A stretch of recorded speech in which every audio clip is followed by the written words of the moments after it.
like when he get mad, he get mean. And I don't like that. I can see how Haley would be frustrated. And what would frustrate me more is the boy, I just spent my money on you. And you in here talking junk. Go get my bags. Go get my clothes. Hey guys, welcome back to my channel, being Simone Iman. I am Simone Iman. And if you're new here, then welcome. I do a little bit of everything. So I do television show reviews, product hauls, I have a monthly favorites. I'm about to start Healthy Fitness. Y'all know I keep saying that, but I'm nervous. Anyway, if you're into things like that, then please hit the subscribe button and hit the notification bell so that you know anytime I upload a video. Today, we're going to talk about my favorite reality television show of all time. If it's not my favorite, it's top 3. Married at First Sight. This is season 12, I think. Y'all, I can't even remember. But I think it's season 12. And this is episode 9. Yeah, 9. Anyway, you guys, you know, it's not a maths review. At least not a Being Simone Iman maths review if we don't start with Chris and Paige. So let's get started. The dynamic here, y'all. What's wrong with a Lord? Remember when Martin signed Gina up to be Prince Uchi concubine? What's wrong with them, Lord? Both of them. Not just Chris, not just Paige. What's wrong with both of them? Paige went to meet with Pastor Dwight, which I was like, but this is TV, so if they say show up, they gonna show up. She says he reached out to her after Chris told him that they were divorcing. I think he's really nice. I'm interested to know what his How I Got Saved story is. I'm interested to know because he's given like college athlete, jock, most popular guy on campus. That's the vibe that I get from him. So I'm interested to know what his How I Got Saved story is. But also his hairline is painted on, and that was just go bald. You know, don't what you holding on to. She tells him about all the stuff that she's been going through with Chris. She used her favorite word again, duplicitous. That's Paige's word. Cause she keeps saying it. Well, she's only said it twice, but it's like, if that's a part of her everyday vocabulary, then okay. Anyway, he starts spitting scripture. A double-minded man is unstable in all his ways. Okay. Like, he doesn't just, his name ain't Pastor Dwight for no reason. Like, he definitely be pastoring. He makes no excuses for Chris. He's holding Chris super accountable. And Chris don't have enough people like that in his life. His mom and his dad and his auntie didn't do it. Mercedes not doing it. Paige not doing it. And Pastor Dwight is the only one who does. Now he done cut Pastor Dwight off. Like, no, you need honest people in your life. You don't need people to pacify your bad behavior and make excuses for it. Pastor's like, you know, marriage is not to be played with. And when he met Chris, he said Chris was engaged. So Chris is like, he has something with attachment with women. I'm interested to know what his relationship is like with his mama, what it's really like. But she make him feel like everything he do okay. She pacifying, she justifying it. So that's the attachment, you know. That is his attachment to her. I don't like my eyelash, y'all. But anyway, they keep having a conversation. I feel like he gave her really good counsel. Paige says that the dates aren't adding up. Like, she's like, how is she 6 weeks pregnant? You know, I've never seen a pregnancy test, a sonogram. She said she asked Chris how she knows she's pregnant. I too want to know, how does he know? How is he sure without a doubt that she's pregnant? You know what I'm saying? Now we know in the blogs that she had a miscarriage. And y'all, I was about to air quote that, but I'm not doing that because that's too much to play with. And I would never, ever doubt somebody who said that that's what they experienced, because that's a hell of an experience, okay? But that's what they said happened to the pregnancy ultimately. So maybe all this conflict that we'll find Chris is having at the end will be for, not, you know, the benefit of him, because, you know, there is no child, no said child. So maybe you need to move on with his marriage, because obviously you and Mercedes were not working out, or y'all weren't meant to be together. Anyway, they've been trying to make us feel like all of this happened to Chris and he wasn't aware, and this just happens to happen while he's filming a reality show about marrying a stranger. Y'all, I guarantee both Chris and Paige have tried out for multiple reality shows in Atlanta. I guarantee it. I wish I had the investigative chops to look that up and solidify what I'm saying, but I would bet my bottom dollar that they both have been trying to get on a reality show, and he got cast before she did, and here we are. That's just what I think. And me and my best friend watched this together, and I told her that too, that something about the water ain't clean. It's something in this water that's not clean. The pastor asked her if she's completely done. Is this completely over? And it's like a cliffhanger. But hell no. Paige with the shit. Paige has some kind of sick attraction to this dysfunction. And maybe that's why she's here, because none of her relationships work out. They're dysfunctional. The women all meet at Jacob's barbecue. So this is the next scene I'm talking about. And she's telling them what's going on with her and Chris. And that, you know, she sat down and met with him and his baby mama. And he's also hit her up recently and asked her to meet up with him again. One of them said again. And then we get to them meeting in person. He dressed, I don't know how old he is, but he dressed like he's 16. I don't like all that. Every time you see him, his knees cut out. You don't have a whole pair of pants. At least he don't be wrinkled, because he give vibes. He give I wear wrinkled clothes vibes. Anyway, he has all this lame commentary when he first sits down. Oh, what you drinking? Oh, you smiling at me today? And then he tells her, you know, I was mad at you last Sunday. I guess these meetings are a week apart. I was mad at you. And it's just like, that's, he dressed like he's 16 and he date like he's 16. That's kind of stuff you'll say when you young. Oh, I was mad at you last week. Like, grow up. You have no reason to be. Are you mad at her because she stood her ground and stood up for herself and was honest with y'all and dropped that almost baby bomb on y'all? Boom. DJ Clue dropped the bomb. Yes, indeed. He says that, oh, I know you've been speaking to people, and then, you know, he goes down the rabbit hole of her talking to Pastor Dwight. And basically, he says, you know, Pastor Dwight should have told him first, because Pastor Dwight's supposed to ask him, the dysfunctional one, for all this permission. And I get it, like, bro, I put you on and you over here shooting scenes talking about me, and not bad, but he know Pastor Dwight. Like he said, Pastor Dwight was on his side. He know how Pastor Dwight feel, one, and he know he wouldn't go hold back, and he was gonna be honest. And you're not portraying me in a favorable light, and that's why I'm here. That's why he had a problem with Pastor Dwight meeting with Paige. But yeah, he said he never talking to him again. Great. You need him more than he needs you, guaranteed. When he's talking about the sides, that bothered me. What side? When we talking about what's going on here, there's right and wrong. There is no side. You are wrong, and he needs to sit in there and accept that.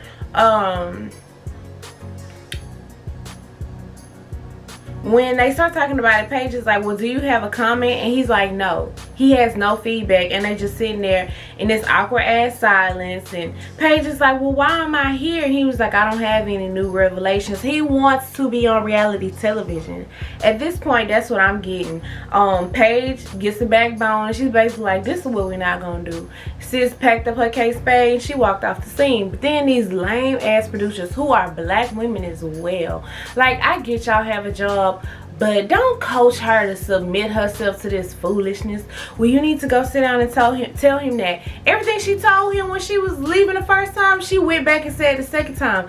This gave him an opportunity to pump her up with the madness. And here goes the madness. He says, you know, I'm afraid. He's so immature. First of all, when she's expressing herself to him, he's laughing. And he's like, oh, I'm not laughing because it's funny or I'm being rude. I'm laughing because that's what I do when I'm emotional. I laugh. Oh. Well, that emotion is called you being humored. Are you humored by my pain? When you just laughing, are you nervous? Is it nervous laughter? And maybe that's what he was trying to say. He says that his guard's up and that he's afraid, and that's why he's so defensive.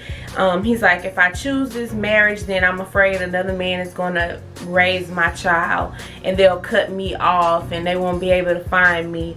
Bruh, if that's your child and you done been on a television show with this woman and she's admitted that that's your child, you have rights as a father. Like, all of these things are excuses. He has so many excuses that he's attached to for why he's doing this to Paige that he can't even be realistic with himself. Literally, you don't have to be with the woman to raise your child. Literally, they cannot ghost you. Like, do she look like she had the resources to pull a Enough? Y'all know Enough with Jennifer Lopez. She just disappeared. Like, okay. So then he's like telling her he feels like he's gonna make the wrong decision by making the right decision. And at first I was like, oh, okay.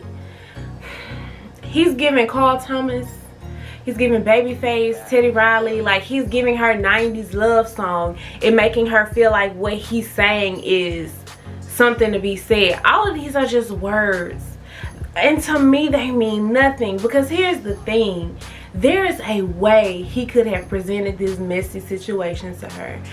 Granted, okay, you and your ex, you might want to make it work. The first thing he needed to do was make a decision.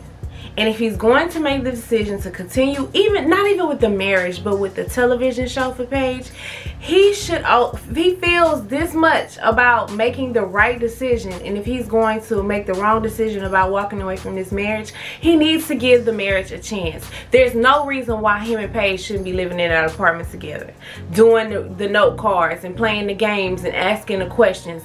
The fact that he only wants to meet up with her and film scenes says a lot to me. He wants to be on television. He does not want to make this work with Paige. And I don't care how many times Paige falls into this rabbit hole with him and accepts this bullshit from him.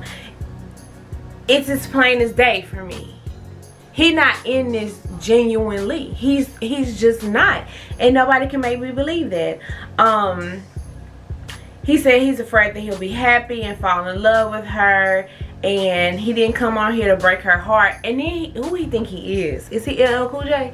He break her heart. You would have to have her heart to break her heart. You haven't given a relationship enough of a chance to even have her heart. You really tap dancing on her nerves. It's her emotions. It's her pride. It's her public perception and her reputation that you're hurting. Not her heart. Like, you giving yourself way too much credit. And then he asked her what she wants.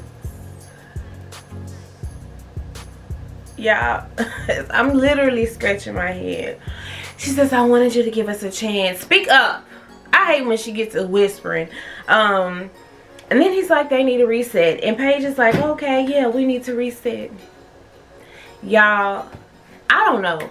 I don't know. I don't know.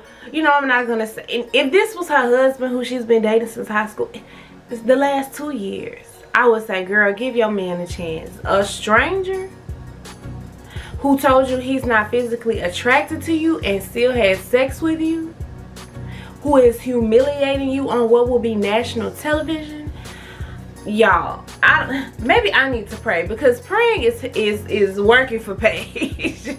Paige told them girls, if God leads me to go meet with him, then I will. And then she was sitting there talking to him. I don't know what God she served, but my God don't want to see me hurt unnecessarily, especially by these circumstances. Yeah, I've given up. I've given up on Paige. When I tell you I have given up, I have given up. I don't know what else to say, y'all. Drop down in the comments. Tell me what y'all think. So then we get to Clara and Ryan. Y'all, I'm concerned about Clara and Ryan too. I don't think it's fair. Ryan is giving us nothing. They go to a ceramics class. Clara says that she's a big crafter, and I like that, you know, when everything's perfect, they talk a lot about their future, what their future plans are, their future children, how they will live in the future, the amenities that they'll need in the home to accommodate both of them. She needs a craft room, but then he like, well, it can go in the garage. She's like, I was thinking more of a she shed. You gonna pay for it? my only concern is you can't have kids and y'all ain't having no sex. I know they don't want kids right now, but just for Ryan to talk so candidly about stuff like that when he's literally giving her nothing, it's confusing. They talk about her work schedule and how that'll impact the relationship, which work schedules, come on, that's the least of the concerns. And then they get their note card. So everybody on the show, each couple got a note card except for Paige and Chris. Got a note card, and it's asking questions about love, being in love. So they start asking their questions, and he can't answer the questions. Now, Clara is giving a dissertation on her questions, and he has literally the most minimal feedback. And I feel hard for her. I feel bad for her. Talk too fast. It has to be hard for her to be so into him, or at least be trying to be so into him, and getting minimal in return on TV. Like, that's for me, y'all. I'm not with the embarrassment, and I feel like when people do that kind of stuff on Married at First Sight, like that Mika Michael, that's embarrassing. Like, you don't like me, huh? Then why are we still here? He makes me feel like he don't like her. Honestly, he's a nice guy, so he's not being ugly or rude about it, but there's no connection there. I think they're very opposite. She has so many feelings about love, and his idea of love is very methodical. Like, it's not feelings, it's rationality, and love is not always rational. She says she wants to be shown love by you remembering to order my food with no onions, or you sending me flowers. And what I'm hoping is that he's taking mental notes. But then we see that he does. The thing, this is here, I had to read my notes for this one. I could see Clara waiting for Ryan to catch up with where she is in a relationship, as far as like wanting to be more physically connected and wanting more of an emotional, understandable connection, because I don't think they understand one another. He's not exciting enough. Like, if we were taking it slow and you were planning bomb-ass date nights, I could see that. If you cooked fancy dinners for us while we're trying to, get to that physical state, I could see that. Shit, he popped the bottle like Virginia ass every morning, and I could see that. Like, give me some excitement. He's giving her no thrill, and she gotta wait on him to have sex with her, and she don't usually do all that. In the long term, y'all, I just don't see it. They go to get donuts, and she's excited about that, which I said, I hope he was taking mental notes. And she says that she loves donuts, and they start eating. It bothered me, they ain't have no plates or napkins, but they're so different. Like, she's Mrs. Donuts, I don't eat vegetables, and he's Mr. Fitness with the perfect butt who wakes up to do yoga every morning. Like, I don't know if he does, but that's the vibe that he gives. And he asks her what motivates her, and she ain't have no feedback. She was like, what do you mean? Like, just to get up to work and pay my bills? Like, that kind of motivation? Like, she's shallow, and that's okay. Everybody in the world ain't gotta be deep like he is, but she's shallow, and the conversation was too deep for donuts. It was, at least for her it was, because she's not that girl. And just his reaction to her saying, I feel like I'm at a seminar, free donuts if you listen to the self-help. Like, I felt where she was coming from, like, because I feel the same way. It was dry, it wasn't exciting, and that's what he's missing. Like, I feel for Clara. That's a lot. That's a lot. So let's talk about Haley and Jacob. So Haley goes to her house to meet with her friends, and I always love the feedback that her friends give her. Her mom sends chocolate covered strawberries, and they talk more about the housewarming. And she said that he asked her, and we get a little B-roll clip of this, if she's physically attracted to him, and she says, I don't know. Haley, that's no. You know if you physically attracted to somebody. My work friend Jacob, if you watch my last review, you know what I'm talking about. Jacob is not far off in his assessment of, sis, this is a yes or no question, and it's looking like a no. Like, and he has the right to be hurt by that. Like, I see why his feelings are hurt, because I feel like he might feel like the ugly guy. My friend ain't always been yoked like he is. He ain't always been the coolest, and he's stuck in the 80s. he says that if there's no physical attraction, then they don't have a shot. And he not lying. She says that while she was walking down the aisle, she was in the middle. She didn't think he was unattractive, but she didn't think he was the most attractive. And then her friends asked, you know, can it grow? Can your attraction to him grow during this process? Or is it just a long shot, probably not going to happen? In the next scene, Jacob's in the kitchen holding the dog, y'all. And then when she come in with the bags, he takes the bags and they sit the dog on the counter. The paws. The dog's paws was on that kitchen counter. She said she bought him some clothes and that she did that because she thinks that'll help her build chemistry with him and find him more attractive. And I see where you going, but to say you buying me clothes, that means you don't like my clothes. Like, it's a little bit of a dig, right? It's a little bit of a dig. And then he started trying it on in some goddamn V-necks. I was like, you attracted to dudes in V-necks? Like, that's an everyday dude, don't get me wrong. I wear V-necks, but I thought it was gonna be more of what we saw eventually, like the button downs or even some cooler jeans or some cooler shoes. Like, you bought him a V-neck? Okay, sis. I think that he's not being himself with her and like totally letting loose, and that's what she's saying she needs, because he doesn't find himself as likable to like girls. He's like, if I be myself, then she probably won't like me, which is probably the opposite. He, you know, that physical attraction thing really hurt his feelings because he brings it back up. He's bothered.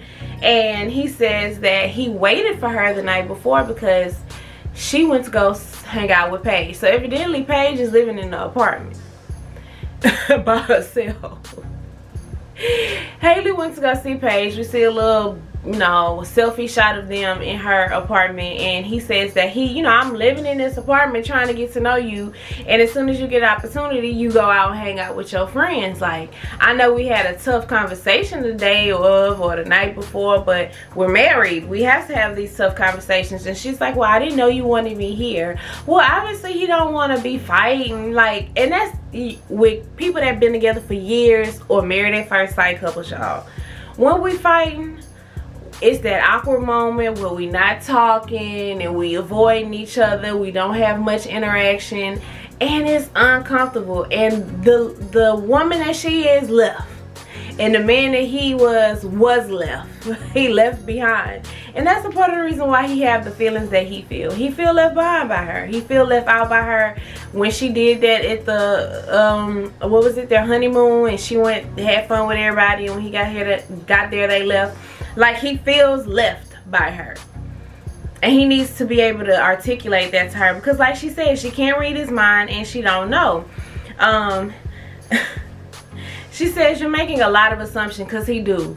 Like, as soon as he has a not so good interaction with her, she got a boyfriend. You don't want this to work because you went to go hang out with Paige. You don't want this. I don't think you're ready for this. And he's making all these assumptions. Oh, my lip gloss is not glossing. He's making all these assumptions, and it pushes you away. Like, and I don't know if I'm attracted to you. Well, I'm not. Like, stop saying that. You know, he had diagnosed her before and told her that she was high anxiety and high strung. It's like it's almost like when he get mad, he get mean. And I don't like that. I can see how Haley would be frustrated, and what would frustrate me more is the boy, I just spent my money on you and you're in here talking junk. Go get my bags. Go get my clothes, okay? He tells her that she isn't ready for this, and she's like, you just want things to be automatic with me. And to her credit, her parents told him and her brother she's going to be a hard nut to crack. She doesn't just like open up like that. So when they get their blue cards with their questions, it's, you know, talking about love, and he's like, oh geez, and she's like, because they're just not in a space to talk about love. They barely got like down. Love is a long way from here. The question is, what will make you guys fall in love? And he's like, I don't have any love for Haley, obviously. Asks if you've ever been in love before, and he says he has, and it's like, Is it the actions of the person or just the person that makes you fall in love? And basically he's not a romantic person. He says that he doesn't really do actions, you know. With a woman that's 28 years old, she gonna need some romance. They talk about her past relationship, so I just had to pull out my algebra and arithmetic. She's 28.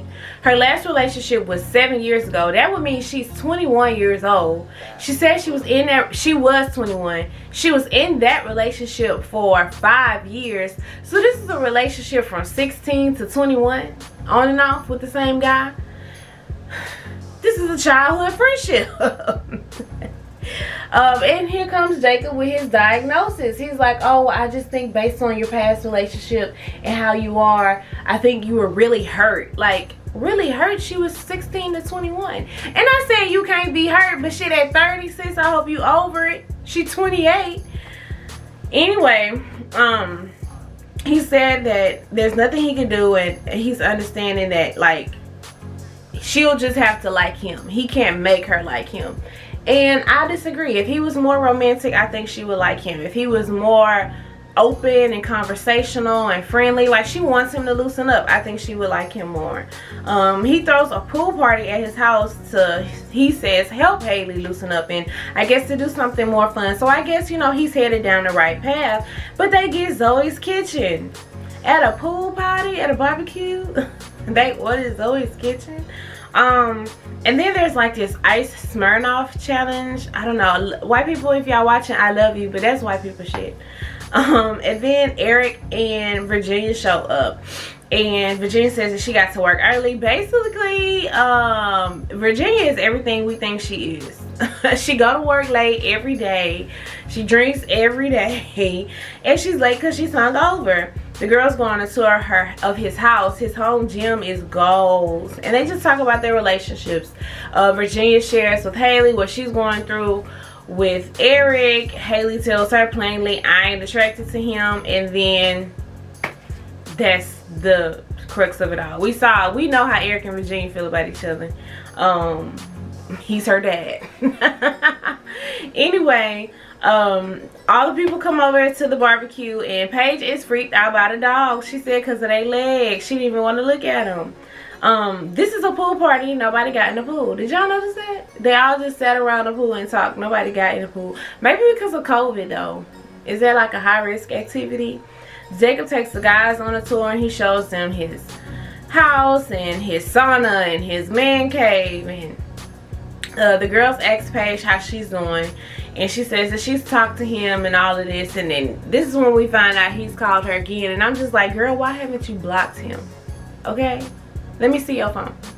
The women's feedback was what our feedback is, and that's when she says if the good Lord moves her to, she'll go meet him. Girl, stop blaming God. And then we get back to Haley and Jacob, and they go out to eat, and she's telling him all these stories about travel in Australia, and they're having a good conversation, but he's still so weird and quiet and reserved. And like, even his off the side commentary, like, oh, I can't tell you the craziest thing I did, I probably go to jail, or whatever he said about it. He'd be a wanted man. Like, it's to the line, but he just won't pop off. Like, be a funny guy, like open up, like loosen up. She asked him where he would like to travel, and he said Texas. At first I thought, like, with his dry humor, I was like, is he for real? But I think he was joking, because he bounced back with Prague. He didn't bounce back with Paris. He didn't bounce back with Brazil, like something well known. He bounced back with Prague. And I think they're making strides as a couple, y'all. But every episode, at the end of the episode, Haley and Jacob are making strides. And then by the beginning of the next episode, they right at square one. So I don't know, you guys. If I had to say, I would say Paige and Chris ain't gonna make it. I would say Clara and Ryan ain't gonna make it, and Haley and Jacob ain't gonna make it. But let's talk about our favorites, Brianna and Vincent. We start with them with the questions, and it's talking about when, you know, you're in love. And Brianna's like, when I don't look for your flaws, so I can overlook your flaws. And he's like, he's more like puppy love, when I can't stop thinking about you and, you know, the flaws situation. and she says that her guards are down with him. They all in it, y'all. They are the MVP of the season. They are the great black hope. Like, they all we got. And they both admit that they love each other. Now, Brianna says that she loves him, and Vincent says he's in love with Brianna, which are two totally different things. I don't know if y'all picked up on that, but nonetheless, neither of them corrected the other. The producers didn't edit it in a way that made a big deal about it, so I'm gonna let it slide. But it was good to see them be like open and honest and giggly about, you know, loving one another. I feel like they had said it before this, but this was specific to the scene for the show. But I feel like they've been saying I love you. Like, when they leave to go to work, I love you, bye. Like, that's the vibe I get from him. She comes home and he's like, hey baby, and he's eating guac. And I love that, hey baby. It's just like I said, they say love you, bye. Been saying it, okay? And then he has a board that they were gifted by her mom, and he's teaching her 4 Spanish words, which is the cutest. And his explanation for it, he's like, you know, when we go to family gatherings, I want her to be able to be engaged with my family. I don't want her to be sitting over there by herself and I know what's going on. You better Vincent. And the last word on the board is bicicleta, which means bicycle. He's like, I have something else for you. Let me go get it. And he comes back with a bike. And then they show a flashback of them eating at their wedding. And he says that he rides his bike. And she's like, oh, I want a bike. And he got her a bike. You guys, and they don't get no better than Brianna and Vincent. And the bike has all the black bells and whistles. And he has a basket for Cookie. And it was just the perfect scene, y'all. And then we get back to him and this trauma, y'all. Okay, so Brianna gets them salsa dancing lessons, y'all. I did a salsa dancing class with my man for my birthday one year. Baby, we gave it a good 15-18 minutes, and then we went to the bar, okay, and had a drink and a stiff one. That shit is hard, honestly. You could be a world-class athlete. If you ain't no ballroom dancer, you gonna suck. But he is attached to like embarrassment and success in a very unhealthy way. So he struggled. You know, Brianna wasn't the best either. She looked cute. It looked like she had on some Giuseppe's too. But she looked cute and he looked handsome and the man was nice. The man was expecting a lot though. The instructor is like, bruh, I'm not perfect. He was like, yo, other right. Vincent don't like to be embarrassed or made to be wrong or not be good at something or spill champagne. He don't like that, y'all. And he shut down. And Brianna is picking up on it. And you notice she ain't have no little smart ass comments. She just was really wanting him to be okay. And she knew he wasn't. I don't like that though. So that's nitpicky for me. But when you know something wrong with me, don't keep asking me if I'm okay. And he eventually says it. He's like, no. You know I'm not okay. Why I have to keep saying that? You know I'm not okay. We'll talk about why when we take these microphones off and get in the car. Like, but he doesn't, y'all. He gotta fix that.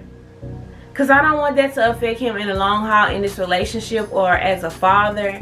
Like, he shuts down. When he is not good at something, when he is not at his best, he's like, retreat, retreat, retreat. And it's so not good. Because it comes off defensive and mean. I hate that for him. I hate that for him. Her gift didn't land like his gift did. That bike was a beautiful moment. These salsa dancing lessons was a tragedy, okay? It was tragic. Let's talk about Eric and Virginia. So he's done his first work trip. It looked like he went to DC because he was at the Washington Monument. And they haven't seen each other. So that was the first thing we see of him. And then he and her go to the driving range together. I watched this show with my man, y'all. And when she walked up on that driving range to where they were, and she was not chugging, I ain't gonna do her bad. Connotation and context is everything. And she was drinking a 16-ounce beer out of a koozie. Y'all, what is wrong with her? Like, she too young for that. Like, if he was doing it, and you know, I don't want to get into the male-female double standards, but I just, as a young lady, had they been doing it together, that would be one thing. I just doesn't present well. It doesn't. Look, women can drink beer, y'all. I'm not saying that. I'll drink a beer every now and then, especially with some good hot spicy boiled seafood. But just And y'all, she got a pudge. She got a beer belly. And her skin be breaking out. I guarantee, if Virginia detox and stop drinking so much alcohol, that skin will clear right on up. Okay? It'll clear right on up. I was not getting it. She was bloated, y'all. She got a pudge. And then in the later scene, when they cooking breakfast and she popping champagne, she looked 4 months pregnant. It's the alcohol. Sis need a colonic. Okay? Sis need a detox. She too young for that. They start swinging at the ball. She don't know what she doing. He don't know what he doing either. He asked her how the work trip was for her, and she says that, you know, it was fine. It was, you know, different not having him there. And we found out that while he was talking to her every hour, every other hour when she was in a wedding in Savannah, she barely talked to him. It was weird. You know, they talk about how the time felt for their relationship, and he's just like, you know, this is how it's been in all my relationships. They're not successful because people can't deal with the time apart. But I'm gonna be a pilot for the rest of my life. So he like, get with it or get lost. And at least he's upfront about it. It's for her to accept or deny. In the next scene, they're cooking breakfast, and Virginia asks him what's the perfect combination for a mimosa. And he's like, oh, I don't know, half and half. And she's like, what? Sis say a splash, girl. That splash sitting all in your gut. Her stomach is just so bloated, and it's the alcohol, especially if she's drinking beer. But we already went down that road. They get a delivery, and it's their questions, and it's asking about what love means and what love means to you. Of course, he says he's not in love yet, and she asks him if he's been in love since his last marriage. And y'all, this is where he lost me. He basically said that woman was the love of his life, and ever since then, if he's dated, he's compared his new girls to her and her love. And that is intimidating. First of all, it's intimidating for this young girl to be with this older man who got a lot of hard nose, and him say that was, you know, my ultimate pinnacle of love, and I rate all love to that one. That's super intimidating, and it didn't make her feel comfortable at all. And then they talk about like their histories with seeing love. His parents been together 40 years, and her parents are both divorced. Her dad is divorced twice. She said that, you know, she's been afraid a lot in love, and that she retreats and she runs. And she says that, you know, usually I would have been gone a week ago, but then I have to think about it, we're married. And if that's the only reason why you're here, then that's a cause for concern. I was with Eric on that one. I was like, okay, well, let's take these cameras away in this contract. So you would have already left. Well, that's not a good sign. And then he says in the next scene that he wants to cook a dinner for her and do something romantic for her. So he left a note at the house for her to meet him at his house. And it looked like he cooked chicken pasta. And he ain't seasoned the meat. Anyway, Virginia comes over and they have dinner and they talk about things. And she tells him how that made her feel, that comparison to his first wife. And he kind of clears it up a little bit. But at the end of the day, to me, he's saying the same thing. He rates his experience with her against all his other experiences. But ultimately, we get into the romantic part of the scene, and he turns on his night lights. And they're sitting in the house, and she's like, oh, I bet you do this for all the girls. And he sings to her. Oh, no, he didn't sing. He just played the guitar. He said he just wrote that song. And he's a really good guitarist. And then at the end, we find out that he did all of this. He did all of this because he wanted to tell her that he loves her, and she says it back. Y'all think they love each other? I don't know. I don't know. Maybe they do. He says Virginia is the woman of his dreams too, and I don't believe that. I think that he's attracted to women like his mother. Conservative, classy, beautiful women. And that's not Virginia. Virginia is the drunk party girl on bourbon throwing up on the side of the road. That's two different women. I think that he wants Virginia to be the woman of his dreams. But I absolutely don't think that she is. Yeah, it don't give me a vibe. Anyway, you guys, that's all for Married at First Sight. Next episode looks pretty good too. I'm here for it. So I will see you guys next week. Be sure to like the video, subscribe to my channel, drop down in the comments and tell me what y'all thought, and I'll see you next week. Bye.